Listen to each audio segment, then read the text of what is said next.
Now, we are going to continue our poem. This is the next part.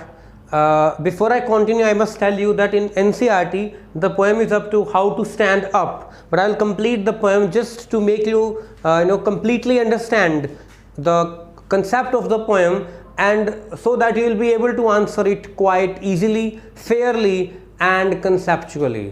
तो देखो क्या होता है कि पहले पोएम मैं स्टार्ट करूं आगे की, इससे पहले मैं आपको कुछ बातें क्लियर कर दूं। देखो ज़िंदगी में आगे बढ़ने के लिए हमें पता नहीं बाकी सोच ही आपको कहेंगे ऐसा कर लो वैसा कर लो, 7 habits to change your life, 7 habits of successful people, whatsoever. सिर्फ एक बात को अपने माइंड में क्लियर करो कि just believe in one thought, सिर्फ एक थॉट में बिलीव करो, चाहे वो सही है चाहे वो गलत है। दूसरे कहें कि नहीं ये सही है, लेकिन आप अपने थॉट के ऊपर चलो। आप अगर ये हो रहा है ना कि यार मेरे पास तो 2 थॉट्स हैं, मैं किसको मानूं? एक काम करना, एक सिक्का लेना, एक हेड लेना एक टेल लेना, बोलना हेड आया तो ये, टेल आया तो ये। जब वो सिक्का जब हवा में होगा ना तो आपको पता चल जाएगा भी आप क्या एक्सपेक्ट कर रहे हो। वो सिक्के की इस बात नहीं है, एक्सपेक्टेशंस की बात है कि आप क्या एक्सपेक्ट कर रहे हो। वो आपका रियल सेल्फ होगा। आप समझ रहे, वो आपका क्या होगा? रियल सेल्फ होगा। वही आपको बताएगा कि आप वास्तव में ज़िंदगी में किस तरफ आगे बढ़ना चाहते हो। तो एक सिंपल चीज़, आप सक्सेस पाना चाहते हो तो सिर्फ एक ही चीज़, मेंटल स्ट्रेंथ। आप मेंटली जितने ज़्यादा स्ट्रॉन्ग हो जाओगे ना, मेंटली जितने ज़्यादा रिजिड हो जाओगे ना, उतना ही आपके लिए चीज़ों को पा पाना आसान होगा, उतना ही ईजिली चीज़ों को समझ पाना, लाइफ को समझ पाना आपके लिए आसान होगा।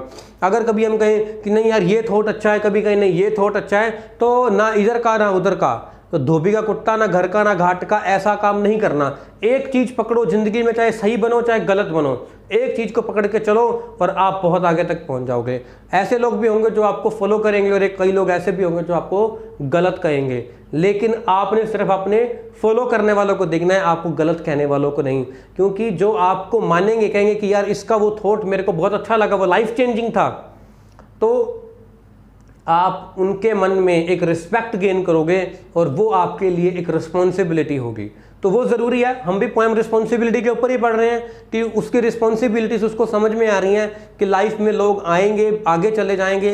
हर ज़िंदगी में हर चीज़ कुछ वक्त के लिए आती है, कोई मतलब के लिए आती है, कुछ सिखा के जाती है तो कुछ कोई दे करके जाती है। Now in a world of possessions, the people will take balls, the balls will be lost always. Little boy, and no one buys a ball back.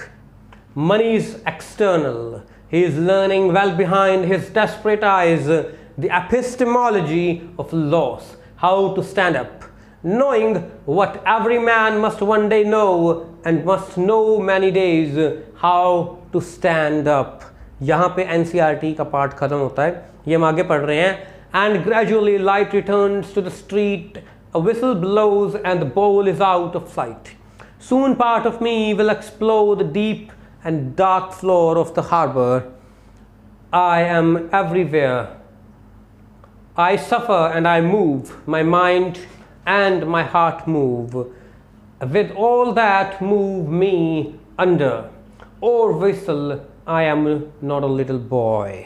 तो देखो, इतना समझने के बाद, इतना सुनने के बाद मुझे लगता है कि ये इतना तो क्लियर हो गया होगा कि वो ये कहना चाहता है कि जो चीज़ें हैं, जो एक्सटर्नल चीज़ें हैं, जो मनी है, वो आपको चीज़ें खरीद के तो दे सकती हैं, लेकिन वो आपको इनर पीस नहीं दे सकती, वो आपको मन की शांति नहीं दे सकती। हालांकि ये बात भी सही है देखा जाए तो कि ज़िंदगी में तो रोना ही है, तो साइकिल पे बैठ के रोने की बजाय बंदा BMW में बैठ के रो ले। तो मनी तो मैटर करती है, लेकिन वो ये कहना चाहता है कि मनी से सब कुछ नहीं पा सकते आप। मनी से आप जो ज़िंदगी चाहो वैसी ज़िंदगी तो आपको मिलेगी, लेकिन जो आप चाहो ज़रूरी नहीं है कि वो आपके साथ हो या ना। आप एक अच्छी ज़िंदगी, एक बड़े घर में रोज़ आप फ्लाइट्स के ऊपर सैर करना चाहते हो, पर्सनल हेलीकॉप्टर, वो सब आपको पैसा दे सकता है, लेकिन उस पैसे का भी क्या फ़ायदा कि ultimately at the end of the day you are not happy with your life.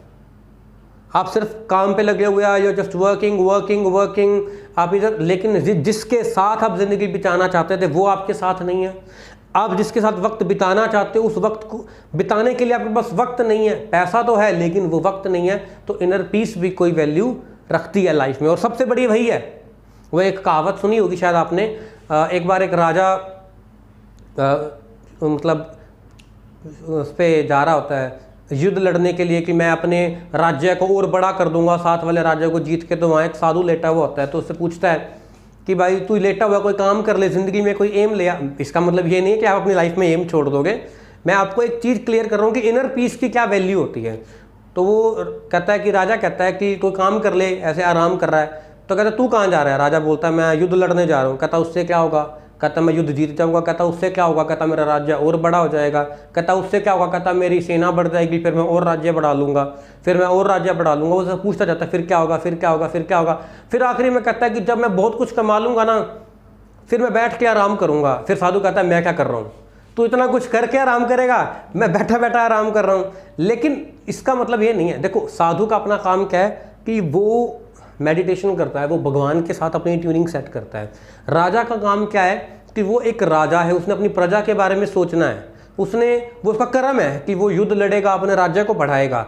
लेकिन इनर पीस भी कोई मैटर करती है। ज़रूरी नहीं है कि यहाँ पर मैं अगर राजा के रेफरेंस से लूँ तो राजा के मन को शांति मिलती है युद्ध लड़के, शांति ला करके। कैसे? और युद्ध लड़ेगा और जब उसका राज्य बढ़ेगा तो उसके मन को और शांति मिलेगी। But this is never ending, ये खत्म होगा ही नहीं। अलेक्जेंडर के साथ भी तो यही हुआ था। लेकिन जो हमारा साधु है उसकी लाइफ क्या है? उसकी लाइफ स्मूथ है, उसने अपनी लाइफ को लिमिट पे कर रखा है। तो let's leave that part. In a world of possessions people will take balls will be lost always little boy. वो क्या कहता है कि पोजेशंस, यहाँ पर वर्ड यूज़ किया कि ऑनरशिप। किसी के पास बहुत कुछ है, किसी के पास कुछ नहीं है। उसके पास उसकी बॉल थी, चाइल्डहुड, उसकी मेमोरीज, वो उसकी पोजेशंस हैं। तो वो क्या कहता है? People will take balls.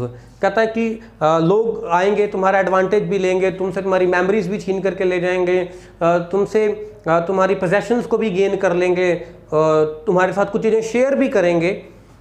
In a world of possessions people will take balls will be lost always. और वो जो मेमोरीज हैं, वो जो चाइल्डहुड है, वो जो पोजेशंस हैं, वो एक टाइम पर आकर के आपसे दूर चले जाएंगे। ये मार्कर है, ये मैं इसे पढ़ा रहा हूँ, ये मार्कर बेशक मेरे साथ आज से 2 दिन बाद रहे या ना रहे, बट जब तक ये वीडियो चलेगी ये मार्कर आपके हमेशा मेरे साथ रहेगा, एक मेमोरी बन के। समझ रहे हो? बन के ये एक मेमोरी है मेरे लिए, ये मेमोरी बन कि मैंने पढ़ाया था, मेरे से बच्चों ने पढ़ा, तो ये मेमोरी है। हालांकि हो सकता है कि मेरा फ्रेंड आएगा कि यार मुझे ये मार्कर बहुत अच्छा चलता है, मुझे दे दे, और मैं उसे दे दूँ। ये लाइफ क्या है? Life is all about give and take. But ये क्या कहता है कि चीज़ें आएंगी, चीज़ें चली जाएंगी, लेकिन हमें क्या रखना है? यहाँ पे मेंटल स्ट्रेंथ रखनी है, यहाँ से स्ट्रांग होना है कि चीज़ों का वैल्यू नहीं है, वैल्यू यहाँ की है। अगर मेरे इस पेन को मैंने उसको दिया और बाद में मैं पछताऊँ कि यार मैंने वो पेन उसको क्यों दिया, उस पेन को देने का कोई तुक नहीं बनता। लेकिन मैंने उसको खुशी से दिया, वो भी खुश हुआ, मैं भी खुश हुआ, वो इनर पीस है। ये पेन मेरे लिए इतनी इंपॉर्टेंस नहीं रखेगा जितने शायद उसके लिए रखे। तो यहाँ पर सिखाने की कोशिश ये है कि life is all about give and take, life is all about being happy, no matter where you are, wherever you are, no matter what you are, no matter what you will become in your life now. And no one will buy a ball back, money is external. अब यहाँ पर external word का use हुआ है। External basically क्या है? कहता है कि वो अंदर की बात नहीं है, मनी बाहर की चीज़ों की बात है कि मैंने ये खरीद लिया, मैंने वो खरीद लिया, ये कर दिया, वो कर दिया, तो ये एक्सटर्नल है। पैसा कमाओगे, चला जाएगा, हाथ की मैला आएगा, फिर चला जाएगा, लेकिन वो इनर पीस देगा ये ज़रूरी नहीं है। दे भी सकता है, नहीं भी देगा। तो मनी इज एक्सटर्नल, अनस्ट्रिंग्ड फीलिंग्स, जिसमें फीलिंग्स अटैच्ड नहीं होती हैं, इमोशनली चीज़ें वहाँ अटैच्ड नहीं है। He is learning well behind his desperate eyes. अब वो एक्सप्लेन कर रहा है किसके बारे में? उस बॉय के बारे में जिसने अपनी बुक बॉल जो है वो खो दिया है। वो क्या कह रहा है? उसकी आंखों में देख रहा है, कह रहा है कि उसकी जो वो आंखें वो डेस्परेट हैं, मतलब उनके अंदर वो जो दुख है वो साफ नजर आ रहा है उसकी आंखों में। But the epistemology of laws how to stand up, मतलब वो क्या कहता है कि एपिस्टेमोलॉजी क्या होता है कि अंडरस्टैंडिंग, नॉलेज ऑफ लॉस। लेकिन उसकी आंखों के पीछे जो उसका दिमाग जो है वो जो घूम रहा है, वो किस चीज को समझने की कोशिश कर रहा है? लॉस को, कि loss is the part of life. मैंने आपको बोला ना कि profit and loss both are essential part of life. अगर लॉस नहीं होगा तो प्रॉफिट की वैल्यू समझ में नहीं आएगी, लेकिन अगर प्रॉफिट नहीं होगा ना तो लॉस भी कोई वैल्यू नहीं रखता। तो वो क्या कहता है कि उसको लॉस की इंपॉर्टेंस लाइफ में समझ आ रही है कि लॉस जो है वो लाइफ का एक पार्ट है। चीजें आएंगी, चीजें चली जाएंगी, लेकिन आप अपने साथ कैसे स्टैंड अप होते हो मैटर वो करता है। How to stand up, how to get back up after a setback. Setback का मतलब क्या होता है कि आपके साथ कोई धक्का लगा, आपको बहुत बुरा लगा, आप लाइफ में कुछ पाना चाहते थे लेकिन वहाँ सक्सेसफुल नहीं हो सके, फिर क्या हुआ भाई, लाइफ कौन सा ख़त्म होगी, एक एंड ख़त्म हुआ है, एक रास्ते का एक मोड़ ख़त्म हुआ है। 50 रास्ते निकलते हैं अपनी मंजिल में पहुँचने के लिए, एक रास्ता ब्लॉक हुआ तो क्या होगा, दूसरा रास्ता तो है, तीसरा तो है, चौथा तो है। ज़िंदगी में कामयाब वही होगा जो आगे चलता चला जाएगा, ये ना सोचते हुए कि मेरी तो ज़िंदगी ऐसी है, उससे काम नहीं चलेगा। Knowing what every man must one day know and must know many days how to stand up। देखो वही बात वो क्या कह रहा है, कहता है कि ज़िंदगी में हर इंसान के पास वो एक वक्त ऐसा आता है, उसको ये समझना पड़ता है कि ज़िंदगी में उतार चढ़ाव आते रहेंगे, लेकिन हमें उस लॉस को साइड में करके ज़िंदगी में आगे बढ़ना है। हमारी लाइफ में बहुत से ऐसे लोग होंगे जो आए होंगे और वो इस दुनिया से क्या हो गए, डिमाइज करके, मतलब मर गए, लेकिन फिर भी हमारी लाइफ वैसे ही चल रही है। उनके होने से खुशी थी, ना होने से ज़िंदगी रुकी नहीं। समझ रहे हो ना बात को। तो ये यहाँ तक हमारी पोएम थी, इसमें आप पहले समझ लो। देखो यहाँ पर पर्सोनिफाई किया गया बॉल्स को किससे, पोजेशंस से, चीज़ों से, कि वो चीज़ें हैं वो आएंगी और वो गुम हो जाएंगी, वो चली जाएंगी, आप किसी को दे दोगे, किसी से ले लोगे, वो गुम हो जाएंगी। जैसे उसकी बॉल पानी में गिर गई, एक मोड़ के बाद वो वैल्यू थी खत्म होगी, उसकी वैल्यू खत्म होगी, है ना। तो फिर वो अब देखो ब ब ब alliteration, buys a ball bag. Alliteration क्या होता है, रिपीटिशन ऑफ साउंड, एक ही साउंड ब ब ब, तो एलिट्रेशन। उसके बाद हमारे पास क्या आ रहा है, देखो ई ई ई ई, तो इसको क्या बोलते हैं, एसोनेंस। एसोनेंस का मतलब क्या होता है, वॉल का यूज करना, वॉल इज अ साउंड, ठीक है। Learn well behind desperate eyes, बार बार ई का यूज हो रहा है, तो एसोनेंस वॉल ई। एपिस्टेमोलॉजी का मतलब ने समझ लिया, नॉलेज ऑफ समथिंग। तो किसकी नॉलेज है यहाँ पे, epistemology of loss, understanding of loss, knowledge of loss, कि कैसे खड़ा होना है उस लॉस के बाद। म मैन मस्ट, तो m again alliteration, m again alliteration. How to stand up and gradually light returns to the street, a whistle blows, the ball is out of sight। अब वो क्या उसको समझ में आता है कि अब अंधेरा हो चुका है और अब जो लाइट्स हैं वो ऑन हो चुकी हैं, मुझे बॉल दिखनी बंद हो चुकी है मेरी, वो शायद इतनी डीप जा चुकी है कि वो अब नीचे सी के जो ग्राउंड है उसको टच करने वाली होगी। जो विसल है, जो शिप की, जो भी अब शिप जो है वो चलने वाली है, उसकी साउंड है वो मेरे कानों में पड़ती है और वो मुझे जगा देती है, उस थॉट से बाहर ले आती है। A whistle blows, the ball is out of sight. कहता है कि जब एक मोड़ आया, एक झटका लगा मेरे माइंड को, तो मैं उसको भूल गया, वो बॉल मेरे आंखों के आगे से ओझल होगी। जब मैं उसके बारे में सोचना बंद कर दूंगा, शुरू में क्या होता है यार कि मुझे कोई पर्सन है उसकी मुझे बहुत याद आ रही है, थोड़े दिन आती रहेगी, फिर धीरे धीरे मैं अपने काम जब मैं बिजी हो जाऊंगा तो वो क्या होगा, वो दूर हो जाएगी, वो मुझे कम याद आने लगी। एक टाइम ऐसा आएगा कि मुझे याद आएगी ही नहीं। तो विसल ब्लोज, कानों में झटका लगता है विसल का, किसका, शिप से। And the ball is out of sight, soon part of me will explore the deep and dark floor of the harbour. वो क्या कह रहा है कि वो देखने की कोशिश कर रहा है कि शायद बॉल जो है वो हार्बर के जो ग्राउंड है जहाँ पर पानी जो है उसके वो टच कर रही होगी, वो उसको महसूस करने की कोशिश करता है, इमेजिनेशन क्रिएट किया यहाँ पे। I am everywhere, I suffer and I move, and my mind and my heart move with all that move me under और whistling and I am not a little boy. तो यहाँ पर वो अपनी responsibility को काउंट करता है। वो कहता है कि मैं हर जगह पे महसूस कर सकता हूँ, हर चीज़ को महसूस कर सकता हूँ, बस वो अल्टीमेटली अपनी रिस्पॉन्सिबिलिटीज़ को यहाँ पर दिखाने की कोशिश कर रहा है कि अब मैं एक छोटा बच्चा नहीं रहा, मुझे लाइफ का एक हार्ड ट्रुथ समझ में आ गया है कि लाइफ इज़ ऑल